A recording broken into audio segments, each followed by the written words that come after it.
It's a great day to be alive and an artist. My name is Matt with the Hat, and today we're going to continue our series on the artist's way.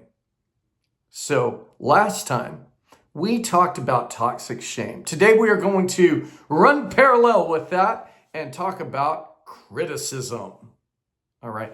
If you have been in the arts at any point in time in your life, if you've been a singer, if you've been a painter, if you've been a dancer, if you've been an actor, or any other arts field, you understand criticism.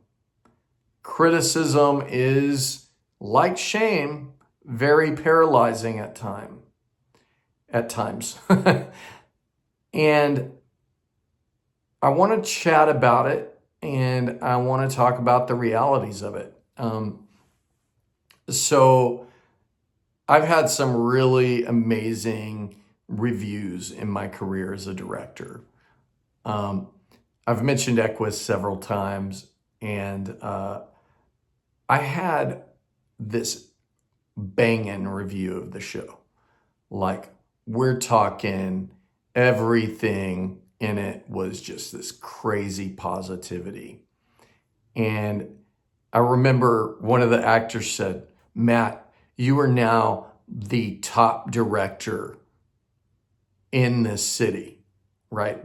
This was literally, someone says that was how good this review was. And it was a self-funded production, and I designed this set very minimalistically, including like having palettes were what I used for some of the set pieces. It was very minimal. And the one negative in that review was it was talking about those palettes.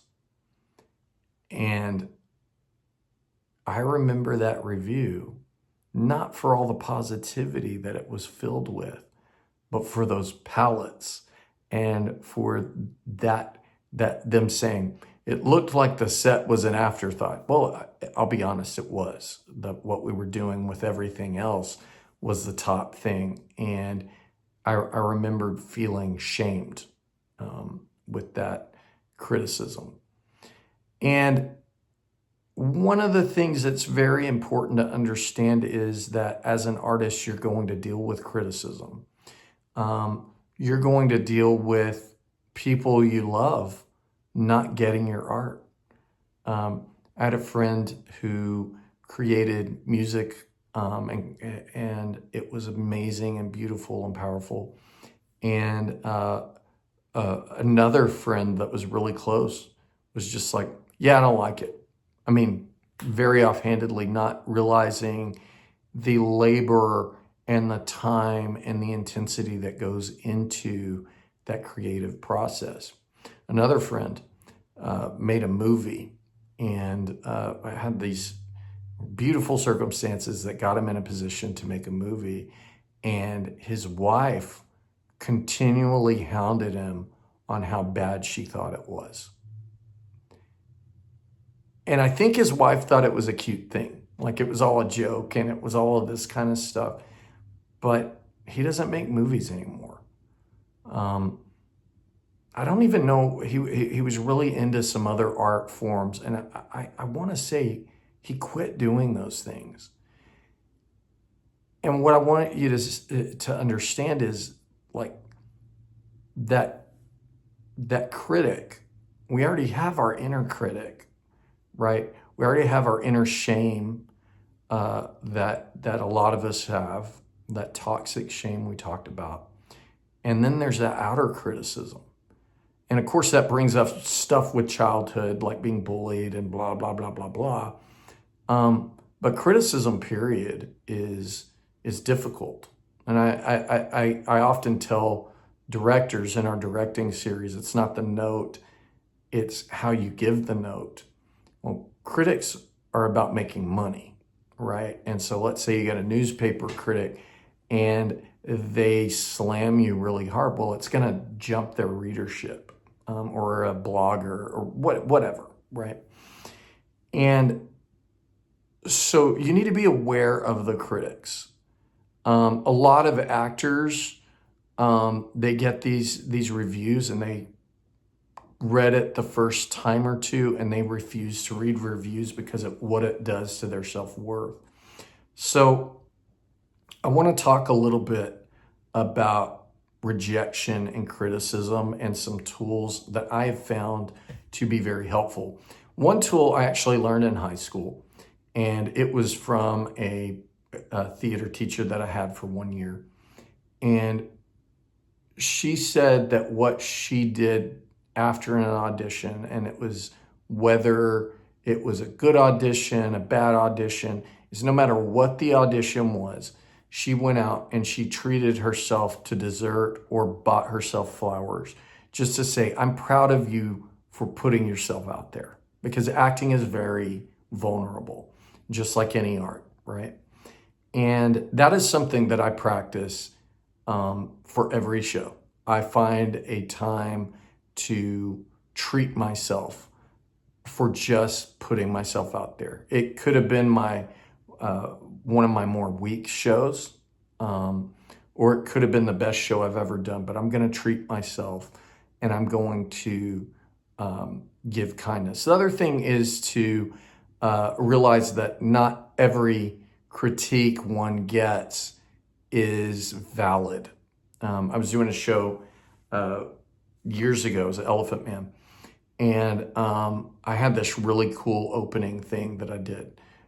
The first critic, I would say, had directed the show back in the 80s. And that person hated that opening segment. And I mean, he destroyed me for it. And I had a co-director with me. And I was just like, man, maybe I should change this because this guy's a big deal in the directing world and all of this.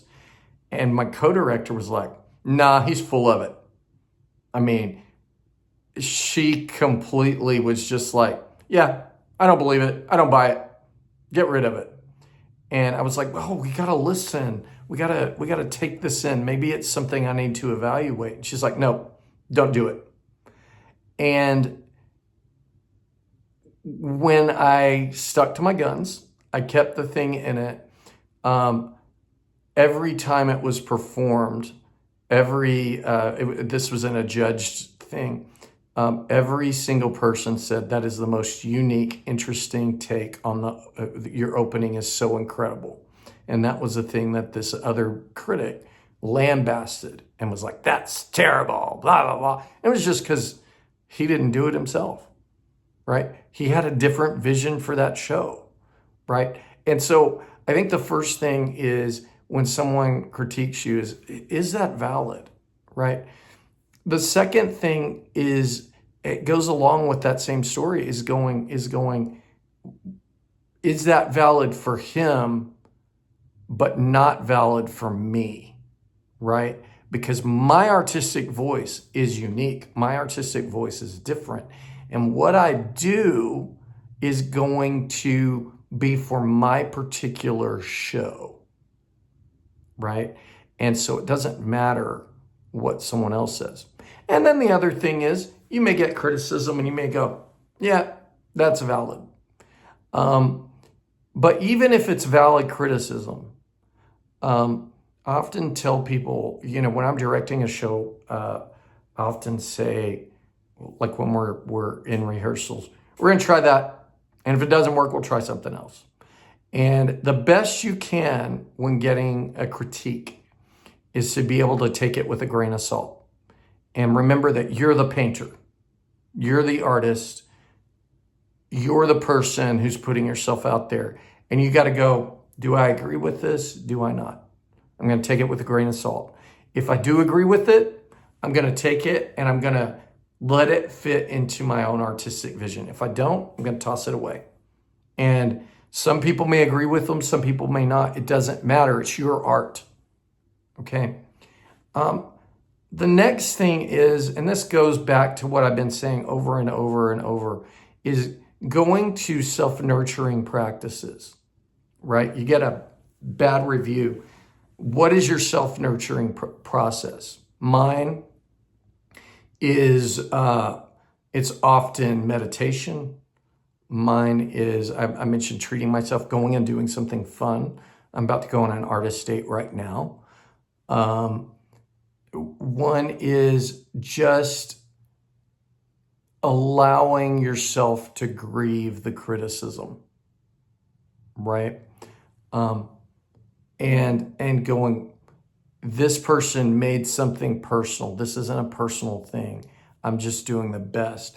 And I think that that is a really important thing. We're not all the best at grieving things, but allowing ourselves to grieve how they, in a sense, and I don't think most people intend this, but critics, they're ripping up a part of our soul when we do a show. And being able to go, wow, that person really didn't like this part of me that I showed, right? And being able to, whatever your grieving process looks like, maybe it's painting. That's kind of what mine's become. Maybe you paint those feelings out. Maybe you write those feelings out and journal and all of these things. And then you use those affirmations to do that.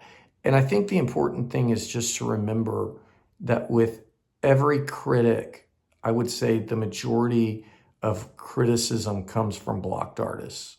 Well, I would have done it this way. Well, you're not doing art. So no, you wouldn't. You're not doing anything, right?